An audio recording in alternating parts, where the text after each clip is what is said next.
एक तो कैलास तुम्ही मला तो व्हिडिओ पाठवला, त्याच्यात तो शेतकरी सांगतोय सगळं उद्ध्वस्त झाले, तो बोलतो खायचं काय, आम्ही माती खायची, कारण सगळंच गेले. कर्जाचं पुनर्गठन करणार, आम्हाला पुनर्गठन नकोय, आजचं मरण उद्यावर नकोय, आम्हाला कर्जमुक्ती पाहिजे, कर्ज माफ केलं पाहिजे.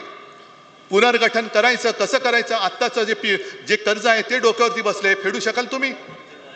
पुनर्गठन केलं तर तुम्हाला फायदा होणार आहे का मला सांगा. मला जे काय कळतं त्याच्याप्रमाणे पुनर्गठन म्हणजे आजचं मरण उद्यावर, बरोबर ना? म्हणजे जे काय तुम्ही हप्ते भरायचे राहतात ते जे काय साठत जातं त्याच्यावरती व्याज लागणार आणि मग ते तुम्ही भरायचं. म्हणजे जवळपास चक्रवाढ व्याज झालं. हे सरकारची सावकारी झाली. आता एक तर पीक सगळं गेलंय, जमिनी गेल्यात, रबी पीक काढायचंय, कर्ज आणणार कुठून, पहिलं कर्ज फेडणार कसं, आणि पहिलं कर्ज घेतलेल्या बँका, दिलेल्या बँका तुम्हाला कर्ज देणार की नाही. आणि म्हणून मी विचारलं की ज्याप्रमाणे साखर कारखानदार टगे फुगलेत, बरं 15 रुपये तुम्ही मुख्यमंत्र्यांचा तो पूरग्रस्तांचा भार तो ऊस उत्पादक शेतकऱ्यांवरती टाकले, कारखान्यांवरती नाही.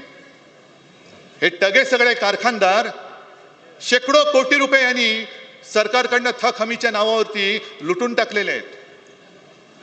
आणि ज्यांना शिक्षा करायला पाहिजे ते भाजपात गेल्यानंतर त्यांना पुन्हा थक बाकी असताना सुद्धा थक हमी देत आहेत. तशी माझ्या शेतकऱ्याची थक हमी माझं सरकार का घेत नाही?